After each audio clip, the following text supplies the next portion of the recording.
artillery and airstrikes pounding all around, Arthur Viera crouched at the bottom of his foxhole, firing an M79 Thumper into the waves of enemy overrunning his platoon.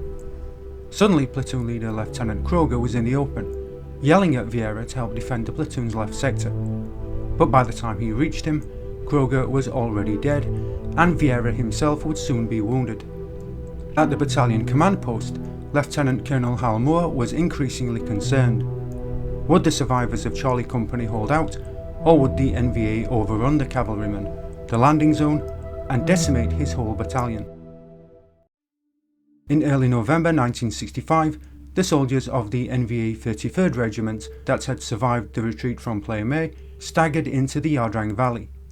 The men, now organised into a single composite battalion, were soon joined by the multiple battalions of the battered 320th Regiment, which was directed to remain in its staging area south of Luk Siau on the north bank of the Yardrang. And on November 20th, the fresh 66th Regiment, spoiling for a fight after one of its companies was mauled by the 1st Cavalry Division on November 3rd, would also enter the valley, having journeyed down the Ho Chi Minh Trail. The 66th was ordered to move south from its original staging area on the east bank of the Yardrang to just above Anta village, where the 33rd Regiment was resting. Field fronts had made a decision, and preparations began for another attack on the Special Forces camp at Plei Me, scheduled for November 16th. This time Field Front would dispense with its lure and ambush tactic. Instead, it planned to overrun the camp with one concentrated blow, and it would then move on to other targets. As part of the preparations, General Chu Hui Man moved the headquarters of B3 Front, the Highlands Command, to the Chupong Massif. Bordering the Yardrang Valley, the Chupong was a mass of limestone mountains, ridges and ravines, its highest peak rising to 2,400 feet. General Giap planned to cut South Vietnam in half. Between October 1965 and April 1966, he would commit 3 North Vietnamese divisions through an axis from Pleiku through An Khe to Quy Nhon. This was the Dong Xuan, or Winter-Spring campaign, its primary aim to conquer the Central Highlands and cause a collapse of resistance in the south. Captain John Pritchard, Brigade Assistant S2, visited 2 Corps and 24th Tactical Zone intelligence officers and talked with Captain Luong of the 2 Corps interrogation team. Luong told Pritchard that several prisoners had informed him that the NVA 66th Regiment was in the Chupong area. This information was placed in the brigade's November 11th intelligence summary, and Pritchard personally briefed the brigade commander and his staff. He also placed a red star on the Chupongs on the S2 situation map to indicate the presence of the 66th. Major General Harry W. O. Kinnard, Commander 1st Cavalry Division, was satisfied with 1st Brigade's pursuit of the NVA withdrawing from Plei Me. The brigade had engaged a North Vietnamese regular regiment and almost destroyed it, while sustaining moderate casualties, but the brigade was spent. Kinnard replaced it with Colonel Tim Brown's 3rd Brigade. The brigade had 2 assigned battalions, the 1st and 2nd of the 7th Cavalry. 1st Battalion was led by Lieutenant Colonel Hal Moore, 2nd Battalion by Lieutenant Colonel Robert McDade. Moore had extensive combat experience in Korea, but McDade had only taken command 1 week before the battalion's deployment to Plei Me, moving from the Division G1 position. Kinnard also added a 3rd Battalion to the brigade, 2nd Battalion 5th Cavalry, led by Lieutenant Colonel Robert Tully. Custer's 7th Cavalry troopers are reputed to have sung Garry Owen, a drinking song once sung by the Irish Lancers, when they rode to the Bighorn in 1876, and 3rd Brigade and its battalions began to refer to themselves as the Garry Owen Brigade.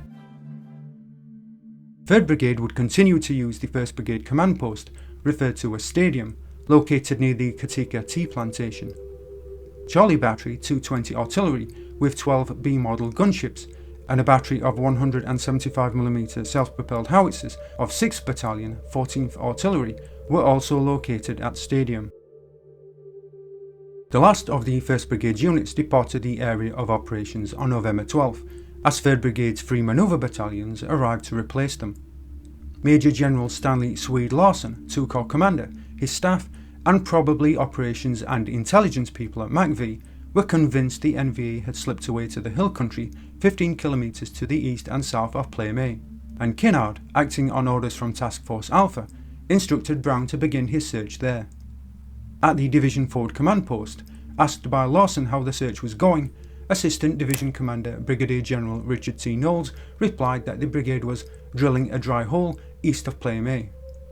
Reminded that the brigade's mission was to find the enemy and go after him, Knowles told Colonel Brown to plan an air assault operation near the foot of the Chupongs. Brown also received intelligence on November 12th that enemy forces were in the Yardrang and Chupong area, and he quickly ordered his 3 battalions to deploy near those terrain features by helicopter. Brown assigned the NVA's most likely location, the Chupong Massif and Valley Floor, to 1st Battalion, and told Moore, "We believe there is a regiment of NVA in the area. Find and kill them." The big red star on the G2 and S2 maps was high on Brown's mind, and he warned Moore to keep his rifle companies within close supporting range of each other. Now that Moore knew where Brown wanted his battalion to operate, he would have to select a suitable landing zone. To minimise risk of discovery, Moore passed southeast of the Chupong Massif at 4,500 feet, following a straight line to Luxiao as he searched for a good landing zone. Of the 3 possible landing zones, Tango was too small, Yankee was on sloping ground and could only take 6 to 8 Hueys, while X-Ray was flat and could take 8 Hueys. 1st Squadron, 9th Cavalry Scouts flew their H-13 observation helicopters nap of the Earth through the area, confirming that X-Ray could take up to 10 Hueys. Communications wire was also spotted on a trail to the north, indicating the presence of the enemy and confirming it as the preferred landing zone. Moore issued final orders to company commanders at 8:50 am on the west end of the Plei Me strip. He had already urged company commanders to ensure every rifleman had a basic load of 300 rounds of ammunition, 2 hand grenades, and as much additional ammunition as he could carry. Moore explained the battalion assault into X-ray. Artillery would fire for 8 minutes on Tango and Yankee for deception, then 20 minutes on X-ray. This would be followed by 30 seconds of aerial rocket artillery and helicopter gunship preparatory fire. Bravo Company would land first, with Moore's command group, then Alpha, Charlie and finally Delta. Bravo and Alpha would move northwest, Charlie southwest toward the mountain, while Delta would control all mortars. The reconnaissance and machine gun platoons would be battalion reserve. Delays in positioning the artillery moved touchdown time back from 10:30 am, and then a choking cloud of red dust enveloping them, 16 Hueys strained to take off, bound for landing zone X-ray. The helicopters broke through low-hanging fog shortly after takeoff, and once in the clear, exploding 105mm artillery rounds were visible to the troopers as they pounded the area around X-ray. 4 miles from the landing zone, the pilots dropped to treetop level to fly nap of the Earth on final approach. 2 minutes out, with smoke and dust swirling around the landing zone, the aerial rocket artillery slammed 24 of their 48 rockets into the perimeter.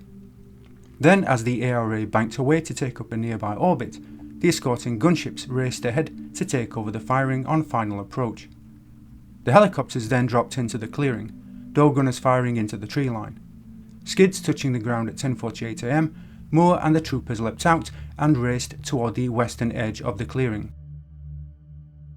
In less than 10 seconds, the first 8 Hueys had turned around and were heading east, the second group touching down as Moore led his command group across 25 yards of open ground, a waist-deep 10-foot wide dry creek bed and 75 yards of scrub brush. The clearing was about 100 yards long, east to west, and funnel-shaped, the 90-yard mouth of the funnel to the west near the dry creek bed, the 45-yard base to the east. The area was lightly wooded, elephant grass between 20 to 50 feet high trees, and it was dotted with large red termite hills. The lower slopes of the Chupong Massif were covered with thick foliage, elephant grass and brush, and gullies and long fingers of ground that blended into the woods and creek bed. The creek bed provided an excellent approach route from the mountain or valley. The south edge of the clearing was closest to the mountain, while the terrain to the north and east was relatively flat. Turning back to the clearing, Moore encountered Sergeant Larry Gilreath leading 1st Platoon, Bravo Company, into the brush to the west. Moore ordered 1st Platoon Bravo to intensify its search to the west of the creek. The rest of Bravo was gathered in a clump of trees near the creek bed. 1st Platoon had been ordered to move forward 150 yards. Each squad would then send 2 or 3 men further in all directions. Sergeant John W. Mingo, 1st Squad, went forward with 2 men and came upon a boy sitting on the ground, and after a short chase through the brush, the boy was taken prisoner. It was now 11:20 am, and the Hueys were returning with the rest of Bravo, 3rd Platoon Alpha Company, and Captain Tony Nadal's Alpha Command Group. The men ran into the scrub brush on the northern side of the clearing near the creek bed. Herron left the rest of Bravo in the copse and joined Moore across the creek where 1st Platoon was holding the prisoner. The prisoner was around 20 years old, 5 feet 7 inches tall, barefoot, and he was wearing a dirty khaki shirt and trousers. Moore wanted to know how many of them there were. "There are 3 battalions on the mountain," the boy replied, "who want very much to kill Americans." The prisoner was taken back to brigade for further interrogation at 11:40 am. Moore explained that as soon as enough Alpha troopers were on the ground to secure the landing zone, Bravo would be released to search the lower mountain slopes, with particular emphasis on the finger and draw to the northwest. The Hueys then returned to X-ray for the 3rd time at 12:10 pm with the rest of Alpha. 5 minutes later, when Moore was on the radio to Herron, ordering him to move out with Bravo, shots rang out from the area the prisoner had been captured. Moore turned to Nadal and told him that Alpha would immediately take over landing zone security, and it should be ready to move up on Bravo's left when enough of Charlie Company had arrived on the next lift to secure the clearing. At 12:20 pm, near the streambed, Herron briefed his 4 platoon leaders on the assault on the mountain. Herron ordered 1st Platoon, under Lieutenant Al Devney, to move out abreast with Lieutenant Henry T. Herrick's 2nd Platoon, while 3rd Platoon, led by Lieutenant Dennis Deal, would follow behind 1st Platoon as reserve. The weapons platoon would support with 1 81mm mortar and 40 rounds. It was now 12:30 pm, and the Bravo contact was beginning to build. The platoons started to move out, Herron following the lead platoons with his radio operators and artillery observer. Halting to establish good radio contact with Moore, Herron's 2 other platoons passed his position. This pause would cause him to be cut off from his men for the next hour. The contact had grown to a moderate firefight by 12:45 pm. At the point of the spear, 3rd Squad, 1st Platoon, Bravo, spotted a column moving down the mountain. 1st Platoon was quickly engaged on both flanks by 30 to 40 North Vietnamese firing automatic weapons. It was now almost 1 pm, and 1st Platoon was pinned down and taking casualties. Herrick's 2nd Platoon was on the right and slightly behind 1st Platoon. With 1st Platoon pinned down and receiving 60 and 82mm mortar fire and RPG-2 rounds, Herron ordered his 2nd Platoon to move up on Devney's right and make contact. The time was now 1:15 pm, and Herron and his artillery forward observer began calling in air and fire support. Herrick started moving up on Devney's right, but he radioed Herron that he was taking fire from his right, had spotted an enemy squad, and was pursuing it. Herron moved out again to catch up with Devney, now ordering Deal to move up on Devney's left to relieve the pressure. However, as his 3rd Platoon moved up 50 yards and approached 1st Platoon's left flank, it also began taking enemy fire, including incoming mortar rounds. Herrick was in the lead as 2nd Platoon charged into the brush. The platoon was now strung out over 50 yards along a jungle path sloping down to the northwest. Sergeant McHenry's rifle squad was in the lead, followed by Sergeant Zallen's squad, and Sergeant Savage's squad with Paul Hurdle's weapons squad with 2 M60s was in the rear. The platoon was 100 yards from the rest of Bravo when Herrick and McHenry's squad crossed a small 4-foot deep stream bed. The platoon then closed, with the 2 lead squads on line, Zallen on the left and McHenry on the right, with Savage and Hurdle in the rear.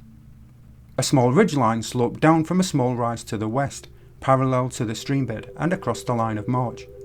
Reaching a clearing, Herrick reported the situation to Herron and asked if he should go through the clearing or around it. He then continued up the south side of the finger as the 2 squads in the rear were crossing the stream. At the top of the finger, the 2 lead squads collided with around 50 North Vietnamese rushing toward the sound of the Bravo firefight. Both sides immediately opened fire and the NVA broke left and right. Herrick radioed Savage and ordered him to flank the NVA on the right.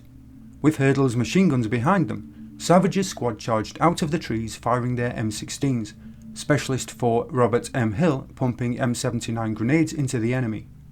The NVA was surprised and staggered back under the sudden onslaught, but a larger group of enemy then attacked out of the trees and toward a large termite hill between the two lead squads.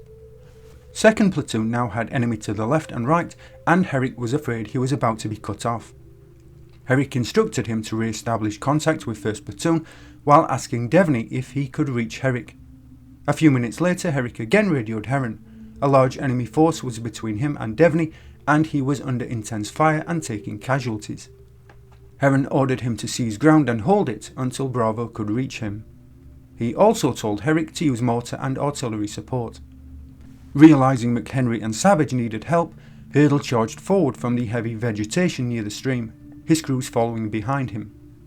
Hurdle then placed his M60s in firing positions aimed over the crest of the finger behind Savage. Heron reported to Moore that Bravo was under heavy attack by at least 2 enemy companies. His 2nd Platoon was also in danger of being cut off from the rest of the company. In fact, a full battalion, around 500 men, was moving down the mountain towards 2nd Platoon. At 1:32 p.m, the first 8 Hueys of the 4th Lift dropped into X-ray with the last of Nadal's Alpha Company, and the lead elements of Captain Bob Edwards' Charlie Company. Moore immediately ordered Nadal to move Alpha up on the left of Bravo, and to give Heron a platoon to help him reach Herrick. As the men of Charlie Company ran for the wooded edge of the landing zone, Moore quickly briefed Edwards. He had decided to commit Charlie to the south and southwest, where it would protect Alpha's left flank, taking the risk of leaving the north and east unguarded. 15 or 20 minutes after landing, 2nd Platoon on the left, 1st Platoon in the centre and 3rd Platoon on the right, the company command post just behind 2nd Platoon, Charlie began to receive sporadic mortar or rocket fire. Sergeant Major Plumley pointed to a large termite hill located in trees between the 2 open areas of the landing zone. Moore, his radio operator Bob Ouellette and Plumley then raced, bullets kicking up dirt around their feet, across the 30 yards to what would become the battalion command post. The second wave of 8 Hueys arrived with more Alpha and Charlie troopers at 1:38 p.m. A medical evacuation helicopter also arrived, bringing with it the battalion aid station group. Moore then radioed Matt Dillon and the fire support coordinators overhead. He told them to bring in airstrikes, artillery and aerial rocket artillery on the lower part of the mountain, with particular attention on the south and west approaches. The infantry companies would have priority for support requests. Colonel Tim Brown, overhead in his command helicopter, urged Moore to bring supporting fires off the mountain and as close in as possible, but the company commanders and forward observers were having difficulty locating their forward elements. Herrick and 2nd Platoon were cut off from the rest of Bravo and engaged in a moving firefight, which delayed delivery of effective artillery fire. However, fire walk down the mountain enabled company commanders to place artillery effectively, and support fire further up the mountain was chopping up enemy reinforcements. While Moore had been organising Charlie's move to the south and clearing a second smaller clearing just east of his command post, Nadal had begun moving his Alpha troopers southwest across open ground toward the dry creek bed. Nadal was moving 2 of his Alpha platoons toward the dry creek bed to secure the critical terrain feature and Bravo's left flank. He had loaned his 2nd Platoon, led by Lieutenant Walter J. Marm, to Heron to relieve Herrick, but there had been a delay in getting the platoon online, and Devney and Deal had already started their attack, Deal on the left and Devney on the right, leaving Marm's platoon trailing 100 yards behind. Automatic weapons and small arms fire met both lead platoons, forcing them to withdraw. At that moment, about 150 North Vietnamese came boiling down either side of the creek bed, colliding with Lieutenant Bob Taft's 3rd Platoon Alpha Company. The platoon had moved across the open ground toward the tree line, meeting a wall of lead as they crossed into the trees. The NVA was so close they overran some of the American dead. Lieutenant Taft had been hit in the throat and killed instantly, and Sergeant Nathan pulled the survivors out of the wood and back to the stream bed. Nathan and 3rd Platoon stood firm and stopped the momentum of the attack, the enemy drifting off to their left as they continued searching for a way to flank Bravo. At 3rd Brigade headquarters, the prisoner taken by Bravo earlier had been interrogated and had identified his unit as a battalion of the NVA 33rd Regiment. Brigadier General Knowles had also been briefed on the developing fight, and he quickly recommended that Major General Kinnard join him at Ancair for a briefing. When he was shown the situation map, Kinnard asked, "What the hell are you doing in that area?" Knowles replied that the purpose of the exercise was to find the enemy, and after an awkward pause, Kinnard simply stated, "Let me know what you need." Herron's platoons were still battling a large number of enemy between Herrick and the rest of Bravo. Herron's artillery forward observer, Lieutenant Bill Riddle, had moved forward and linked up with Devney, while Herron was in the creek bed area, trying to get Mom's platoon linked up with Deal and Devney. Alpha's flanking fire and the continuous air and artillery bombardment had forced the NVA to slacken their attack, and this allowed Mom to link up with the 2 Bravo platoons.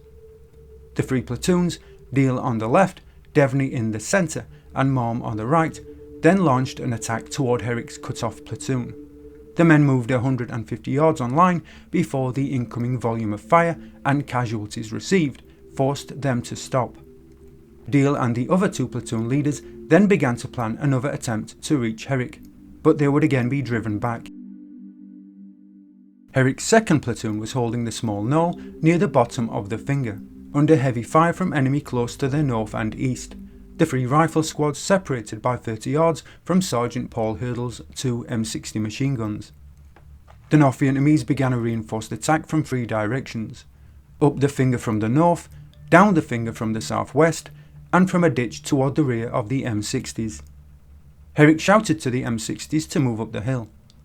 One was on the north end of the finger with Sergeant Hurdle, and it continued firing to cover the 2nd, which, closer to the platoon, disengaged and scrambled into the perimeter.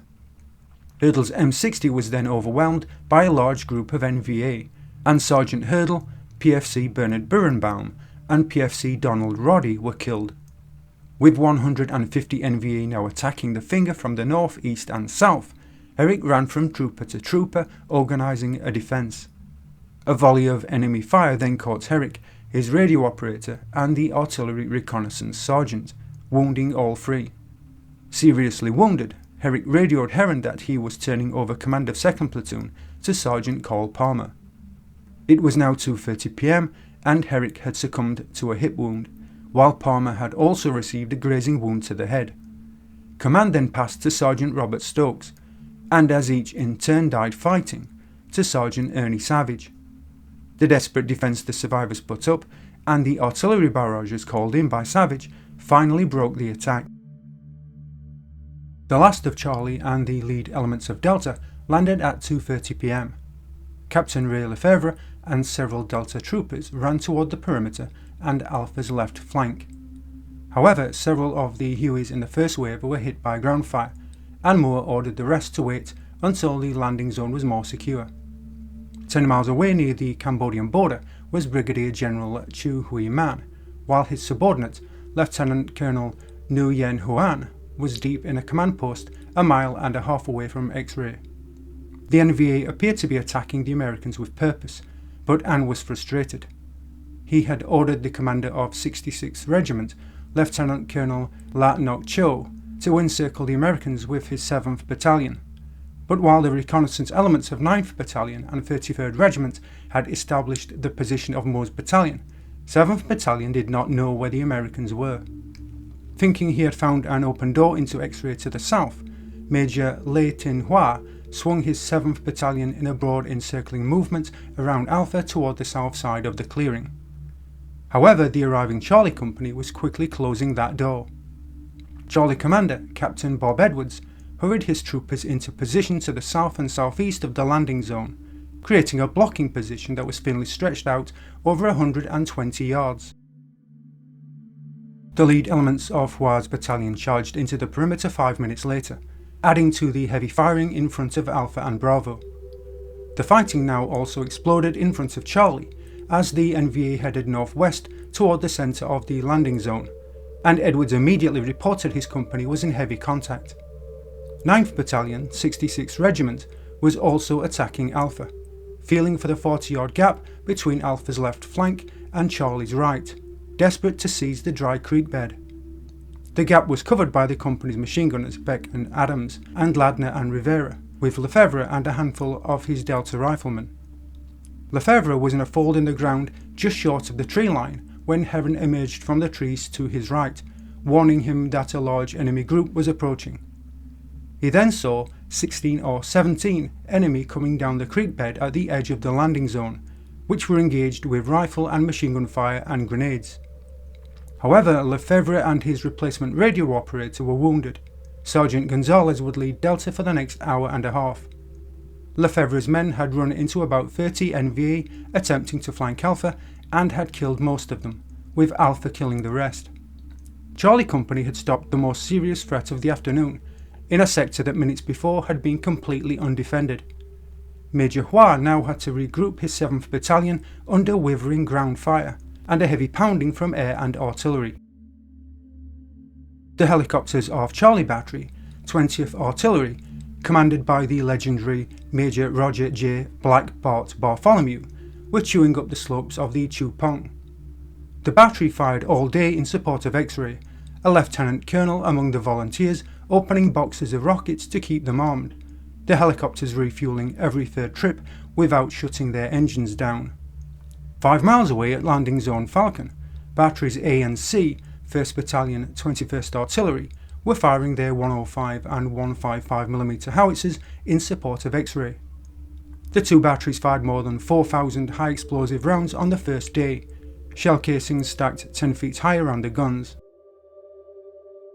Edwards found Gonzalez, who was now leading Delta, and with Moore's approval he directed Delta to Charlie's open left flank, tying them in tight around the southeastern edge of the landing zone. The mortars attached to the companies were also consolidated in the area east of the command post. When asked for a situation report by Brigade Commander Tim Brown, Moore asked to be reinforced with another rifle company. Brown had already alerted Bravo Company 2nd Battalion, 7th Cavalry to be ready to move, and the company had assembled and was ready to be picked up. The time was now 3 p.m, and Charlie Company's defeat of the NVA assault allowed Moore to bring in the rest of his men. More Charlie troopers, the rest of Delta, including its acting commander, 1st Lieutenant James L. Litton, and the battalion reconnaissance platoon were still waiting at Plei Me. The last lifts began arriving at 3:20 p.m. Litton immediately took over command of Delta from the wounded Sergeant Gonzalez. Moore told him to add the 4 Delta mortars to the consolidated position Edwards had established, principal direction of fire toward Alpha and Bravo. He also ordered Litton to spread out the reconnaissance platoon, led by Lieutenant James Rackstraw, along the north and east of the clearing to the right of the mortars as further security for the small landing zone. The reconnaissance platoon was also designated Battalion Reserve. It was now 3:45 p.m, and after engaging Charlie for an hour, the enemy finally began falling back to the south and southwest, dragging some of their casualties with them. Alpha and Bravo would have 40 minutes to evacuate their dead and wounded, reorganise and restock ammunition. Heavy artillery fire would then precede the two companies as they made another attempt to reach Herrick's Cut-Off platoon. Nadal and Herron had pulled their companies back to the dry creek bed before starting their attack. Nadal on the left, Herron on the right. With only 2 platoons and closer to Herrick's Cut-Off platoon, Bravo would be given priority for supporting fires. Nadal, conscious of the threat from the mountain and down the ridgeline, planned to use an echelon left formation, switching to wedge if no contact was made, while Herron planned to use fire and movement to move his 2 platoons forward. The attack began at 4:20 p.m, but the North Vietnamese had taken advantage of the American withdrawal to the creek bed and had moved well down the slope and inside the wall of artillery. Some were in the trees, while others were dug into termite hills or in hastily dug fighting positions. The Americans had moved only 50 yards when the enemy opened fire, and both companies, on line and moving forward, immediately began to take casualties.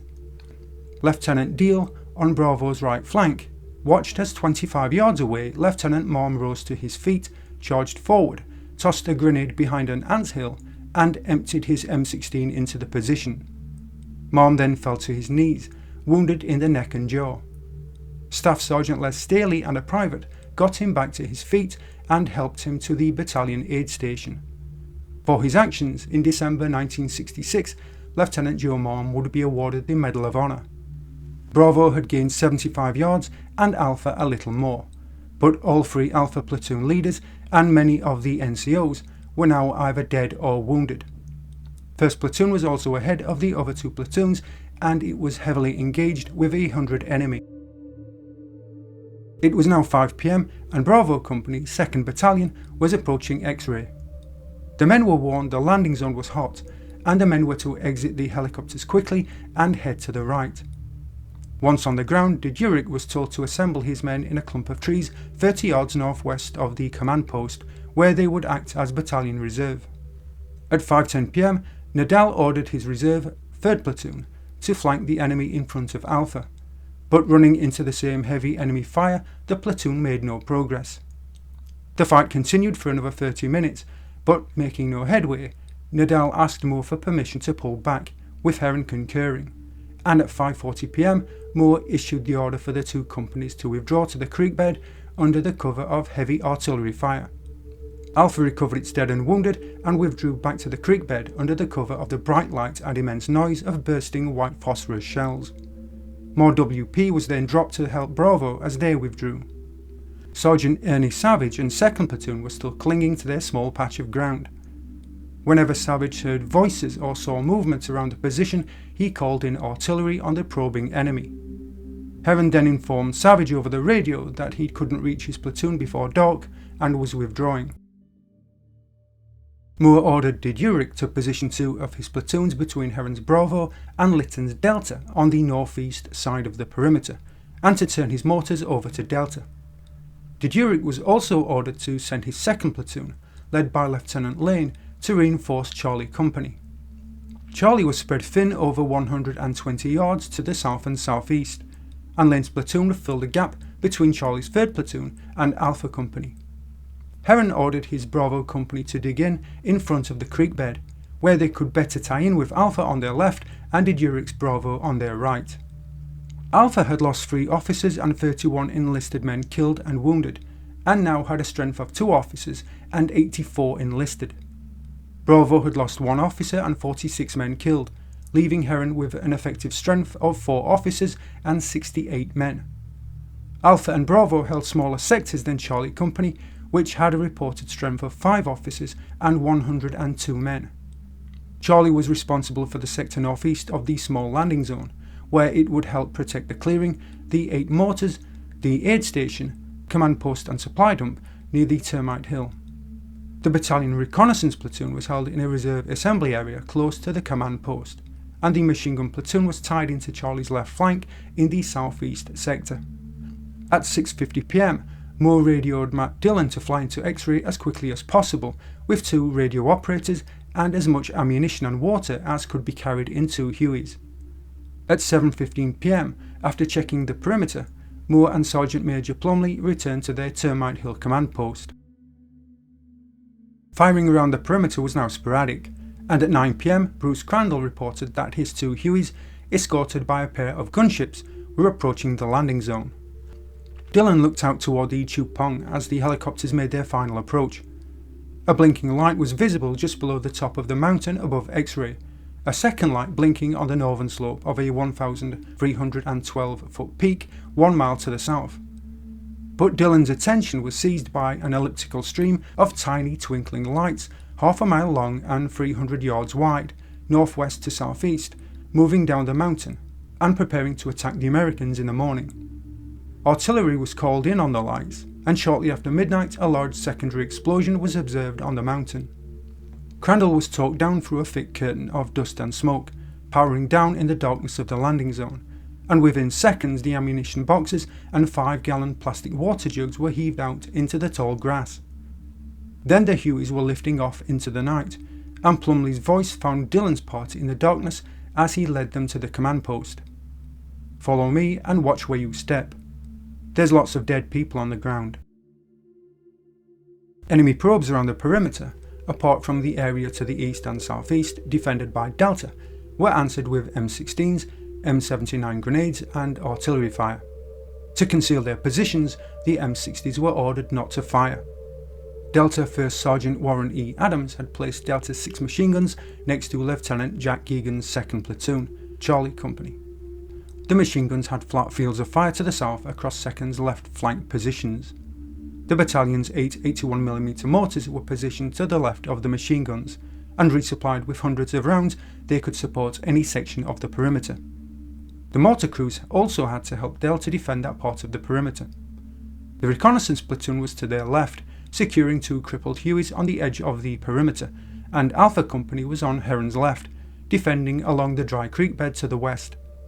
The Durex Bravo, minus 2nd Platoon, was on the left of Delta and the mortars, 1st Platoon on the left and 3rd on the right, the men digging in, clearing fields of fire and preparing for the night.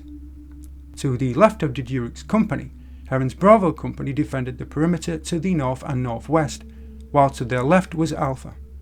Most of the Alpha troopers were holding the creek bed, but a small section of its line bent to link with Charlie Company, 20 yards east of the creek bed. Savage was talking to Heron's artillery forward observer, Lieutenant Bill Riddle, walking high explosive rounds around the cut-off platoon in the darkness. 3 attacks of 50 men were made on the platoon that night, each attack stopped by rifle and artillery fire. Savage had 9 men dead, 13 wounded, and 7 men unhurt. Bugle calls sounded on the mountain and around 2nd Platoon at 3:15 am. Charlie Hastings, the forward air controller, called for flares and airstrikes on the slopes, and within 20 minutes flares were lighting up the mountain as airstrikes helped to break up the 2nd NVA attack. Then, in the dying light of the flares, the troopers watched as the enemy dragged their dead and wounded into the trees. Another large enemy force was later heard moving down the northern trail toward X-Ray, and after another artillery barrage, grenades were tossed back and forth at 4:30 am. An hour later, First Light revealed dozens of enemy bodies around the 2nd Platoon position. In the morning half-lights at 6:20 am, November 14th, all companies were ordered to send out patrols to check for enemy activity.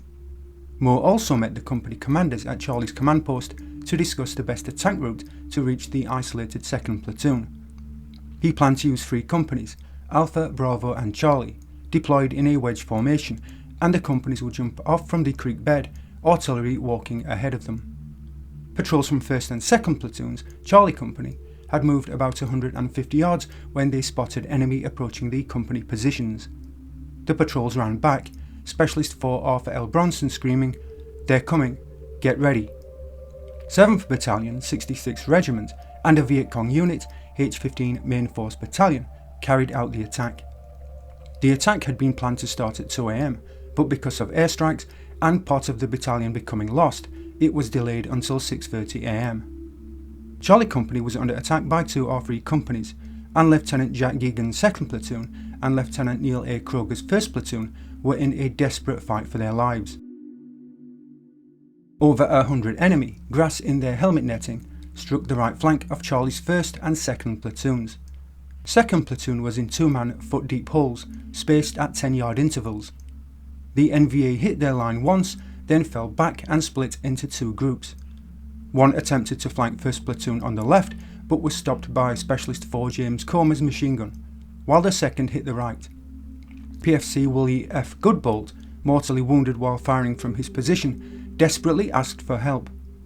Lieutenant Geegan moved forward to assist him, but he was shot in the back and head and killed instantly.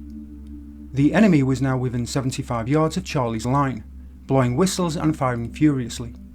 Some were even carrying 82mm mortar tubes and base plates.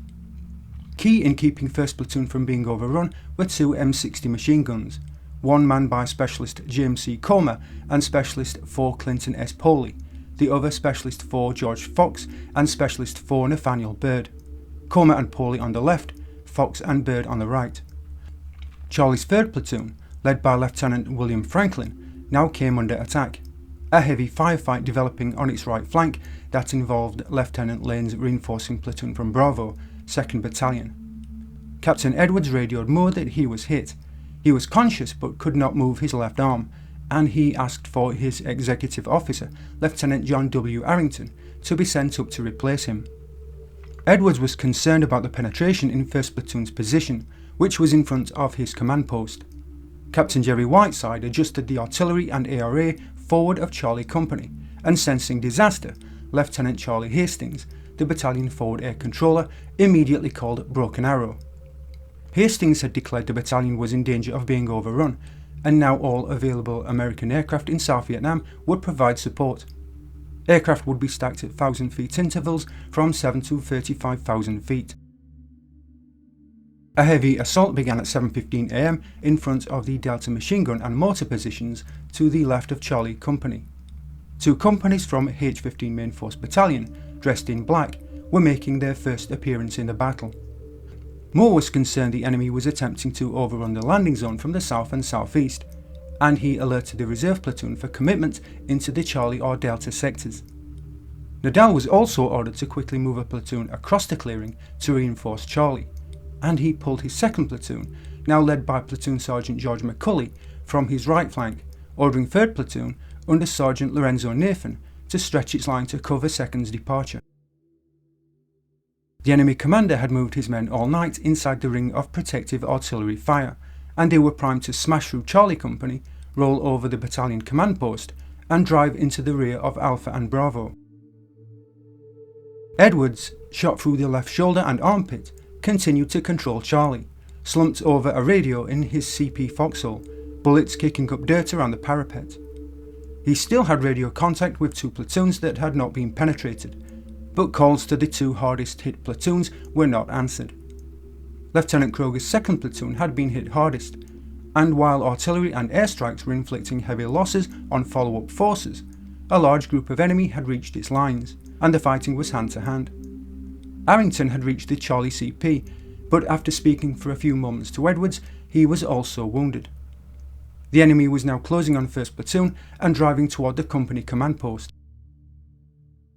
The enemy struck Alpha's left flank at 7:45 am, striking at its critical juncture with Charlie Company.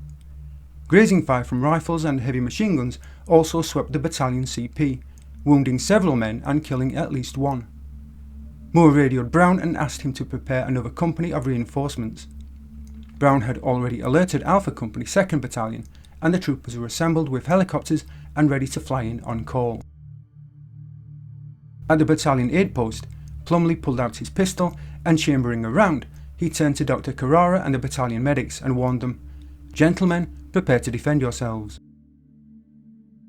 The assault on Delta Company was falling on its 6 M60 machine guns and the 3 M60s of the reconnaissance platoon. Each had a full 4-man crew and a triple ammunition load. The battalion's 81mm mortars were also to their left rear, and while they supported Charlie with their mortars, they were also defending their position with rifles and M79s. Specialist Willard F. Parrish was an assistant squad leader in one of Charlie Company's 81mm mortar squads.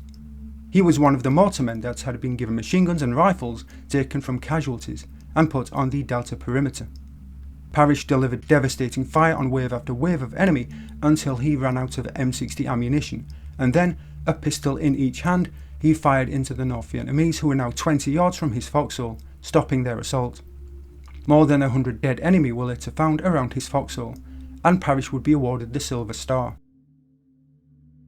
When a potato masher grenade landed in front of their position, Pauly and Comer, their M60 jammed and almost out of ammunition, began working their way left toward the other 2nd platoon positions. Pauly was quickly hit in the chest, and he was shot again in the hip when he got up from the ground. The 2 men then lost contact, and when he finally made it to the mortar platoon, Pauly was helped to the aid station. Fox and Bird were slumped over their M60, surrounded by spent rounds and empty ammunition cans. With smoke and dust hanging over the battlefield, at 7:55 am, Moore ordered his platoons to throw out coloured smoke. With the perimeter marked, fire support was brought in tight. Edwards, still holding on in his foxhole, believed the fire support stopped the enemy from reinforcing his penetration, which had reached the first line of holes of the 2 platoons in heaviest contact, and in Heron's opinion, this was the closest the battalion came to being overrun. Moore decided it was time to clear out the enemy on the left side of Charlie, and to do it he selected the reserve, Lieutenant James T. Rackstraw's reconnaissance platoon. Rackstraw would coordinate with Delta, and with the position secured, the 2 units would then clean out the enemy behind the mortars. To reconstitute his reserve, Moore also ordered de Duroc to move his Bravo Company, 2nd Battalion Command Group and one of his platoons into a dispersed position near the battalion command post. De Duroc was in position with Rick Rescola's 1st Platoon by 8:15 am. Most of the men in Charlie's 1st and 2nd platoons were now either dead or wounded. PFC Larry D. Stevenson of Delta found himself in Geoghegan's 2nd Platoon sector, holding a 50-yard section of the line alone. He dropped to one knee and shot 15 enemy before the reconnaissance platoon arrived to clean out Charlie's left. The reconnaissance platoon then shifted toward the centre of Charlie's lines and linked up with the company. With pressure on the landing zone reduced, Moore radioed Brigade and requested it send in Alpha Company, 2nd Battalion. At that moment, two F-100 Super Sabres were approaching from the west, on a direct line to the battalion command post, two 6-foot-long canisters tumbling from their wings as Air Force AFC Charlie Hastings was ordering them to pull up. The canisters exploded across the landing zone, engulfing Sergeant George Nye's demolition team. PFC Jimmy D. Nakayama would die from his injuries 2 days later. Just left of the creek bed, on the right of Charlie's position, the enemy attacked across Lieutenant Lane's 2nd Platoon, airstrikes and artillery almost on top of them for perhaps an hour. Captain Joel E. Sugdinis, Alpha Company, 2nd Battalion, 7th Cavalry, landed at 9:10 am with his 3rd Platoon, led by Lieutenant William Sisson, and immediately headed south toward the Charlie Company sector, deploying in the scrub behind the survivors of Geoghegan's platoon. After 2.5 hours, with enemy bodies stacked 2 or 3 deep in front of its positions, the battle in Charlie's sector wound down. All of its officers were either dead or wounded, and, turning over command of the company to Lieutenant Lane, Edwards was pulled from his foxhole. De Duroc was ordered to move with his one assembled platoon to Charlie's sector and assume control of what was left of Charlie Company and Lane's platoon. He and his men moved out at 9:41 am, followed by his other platoon after Sugdinis took over that sector. Moore also attached Sugdinis' 3rd Platoon to de Duroc. The North Vietnamese were withdrawing by 10 am. When de Duroc arrived at Charlie's position, he found few of the men from the company and his platoon that had been attached to it earlier. Charlie had started the day with 5 officers and 106 men. 42 officers and men had been killed and 20 men wounded in 2.5 hours, while the bodies of hundreds of dead enemy littered the area. The survivors of Charlie Company were assembled near the battalion command post as battalion reserve. The enemy had withdrawn, but snipers remained behind, harassing the landing zone, the battalion command post, and de Duroc's men as they policed the battlefield. Lieutenant Colonel Bob Tully and his 2nd Battalion, 5th Cavalry, was marching toward the landing zone from the east. No resistance was encountered until 10 am when Alpha Company, led by Captain Larry Bennett, ran into a North Vietnamese strongpoint 800 yards from X-Ray. Using fire and manoeuvre, Tully's 2 lead platoons quickly broke the resistance and hit the southern half of the landing zone at 12:05 pm. General Knowles had also authorised 2 more 105mm batteries to move to landing zone Columbus, 3 miles from X-Ray, increasing howitzer support from 2 to 4 batteries. The job of rescuing 2nd Platoon Bravo Company 1st Battalion now fell to the newly arrived 2nd Battalion 5th Cavalry. 2 of Tully's companies were on the southern side of the landing zone, and Moore gave Tully Bravo 1st Battalion, which knew the ground. Tully would carry out a battalion-size assault, 2 companies abreast on line, 1 behind them in reserve, the assault following heavy fire support. The prep fires lifted, the attack kicked off at 1:15 pm, Tully's Alpha Company on the left, Charlie trailing, and Heron's Bravo on the right.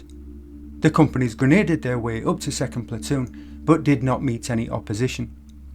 There was nothing but dead NVA between them and 2nd Platoon. Alpha and Bravo reached the shallow ditch shortly before 3 pm. Enemy rifle fire was rapidly suppressed with long bursts of machine gun fire, and the platoon was secured simply by surrounding its position. Of the 29 men in 2nd Platoon, Bravo Company 1st Battalion, 9 were dead and 13 wounded. The casualties had been suffered during the first 90 minutes of the action. It was now 3:30 pm, and ammunition and water had to be resupplied, the dead and wounded evacuated, and patrols sent out of the perimeter. Tully's battalion would also have to be integrated into the American lines, fields of fire cleared, defensive fires registered, and trip flares set out. Tully's operations officer radioed Dillon just before 4 p.m. The relief force was returning to the landing zone and would be there in 15 minutes. When they arrived back at the landing zone, Moore thanked Tully and his men and shook hands with Ernie Savage. The dead were laid out on the edge of the clearing on their poncho litters, some of the wounded half walking and half carried. Sergeant Gilraith helped cover the faces of the dead with their ponchos. About 4:45 p.m, Brigadier General Knowles landed at X-Ray, handed Moore a cigar and received a briefing on the situation. Before he left, Knowles told Moore his battalion and the attached units would be pulled out of X-Ray the next day. With the lines tightened, Tully's battalion was placed on the north and east of the perimeter, facing generally from the mountain and toward the valley. The 1st Battalion and its attached rifle companies remained in position, covering narrower sections of the line. The 4 line companies were now down to 8 officers and 260 men. Diduric's Bravo Company, with 3rd Platoon Alpha Company 2nd Battalion 7th Cavalry, attached, held the 140 yards of the perimeter Charlie had secured earlier, the men digging 2-man fighting positions and clearing fields of fire out to 200 yards. Machine guns were placed with interlocking fields of fire, trip flares placed as far as 300 yards out, and each man was loaded down with ammunition. Diduric also worked with Lieutenant William Lund, the forward observer, to register pre-planned fires across the company's front. Rick Rescola, 1st Platoon leader, pulled his men back 50 yards, shortening his sector and forcing the enemy to cross 40 yards of open ground to reach the Bravo foxholes. The men also constructed 3-man foxholes, and the platoon's M60s were positioned on the flanks where they could switch to interlocking protective grazing fire. Moore was also making his final checks. The perimeter was stronger and resupplied with ammunition, casualties had been evacuated, air support and artillery had their positions fixed, and harassment and interdiction fire would begin at dusk and continue through the night. It was dark by 7:30 p.m, but except for light probing, the enemy hadn't made a determined effort against the perimeter. However, at midnight, under a full moon, the North Vietnamese opened up in front of Rescola's 1st Platoon, a stream of green traces streaking over his command post. A small probe against the centre of Heron's Bravo Company was stopped at 1 a.m. 2 of the 5 enemy were killed, while the others slipped back into the jungle. Then at 4 a.m, trip flares indicated movement in front of 3rd Platoon Alpha 2nd Battalion and Diduric's 1st and 3rd Platoons, up to 300 yards forward of their positions. 22 minutes later, Diduric's left and centre platoons were under heavy attack. The reinforced 7th Battalion 66th Regiment, assisted by H-15 Viet Cong Battalion, was again attacking the southern and southeastern perimeter. The NVA came at the Americans in human waves, the first wave of at least 300 enemy, aimed first at Sisson's platoon and then expanding to Rescola's, was stopped in less than 10 minutes with small arms, machine gun and artillery fire. Illumination rounds were followed by point detonating and airburst artillery rounds from the 4 105mm batteries. The enemy returned at 4:31 a.m, sweeping down the mountain, screams, shouts and whistles rolling toward the American positions through the darkness. They were again met with thunderous small arms, machine gun and artillery fire, and once more they broke and ran, dragging their dead and wounded with them. The third attack came at 5:03 a.m. against Lieutenant Lane's platoon, the enemy blowing bugles and whistles, but within half an hour the assault was repulsed. The NVA launched a final, desperate all-out attack at 6:27 a.m, boiling straight down the Chu Pong, bugles blowing, and heading straight for Diduric's command post. Sisson and Rescola's platoons again faced the greater part of the attack, the enemy that had escaped the 105mm airburst rounds stopped by rifle and machine gun fire from the troopers, and within 14 minutes the survivors withdrew to the southeast. With the rest of the perimeter suspiciously quiet, Moore ordered a mad minute at 6:55 a.m. Immediately the men began to fire their rifles and machine guns. 30 to 50 enemy rose from cover in front of Alpha Company 2nd Battalion, and, their attack prematurely triggered, artillery was brought down on them, quickly defeating their assault. Moore ordered a sweep at 9:55 a.m. All units were to move 500 yards forward, searching for the enemy and policing any friendly casualties and enemy weapons. But when De Duric's men met resistance 75 yards out, Moore immediately stopped all movement and ordered De Duric's company to return to its foxholes. With forward air controller Charlie Hastings, his radio operator Bob Ouellette and Plumley, Moore ran 75 yards to De Duric's command post. Moore told Hastings to bring down all the firepower he could forward of De Duric's company, and within minutes the ground was heaving with the explosion of rockets, 250 and 500 pound bombs, napalm and cluster bombs. Moore then ordered De Duric to have his men fix bayonets and move out, and every available trooper, including Moore, then pressed forward, this time meeting light resistance. Lieutenant Colonel Robert McDade and the rest of his 2nd Battalion, 7th Cavalry, closed overland on X-ray at noon. The survivors of Charlie Company the first to leave at 11:55 am, heading first to Falcon and then Camp Holloway. 79 Americans had been killed, with 121 wounded. 634 enemy were estimated killed, with a further 1,215 enemy estimated killed or wounded by artillery, air support and aerial rocket artillery. There were only a few men left in the battalion command post by 3 p.m, and Moore was among the last to leave in the final lift from X-ray, looking down at the battle-scarred landscape as the Huey lifted off.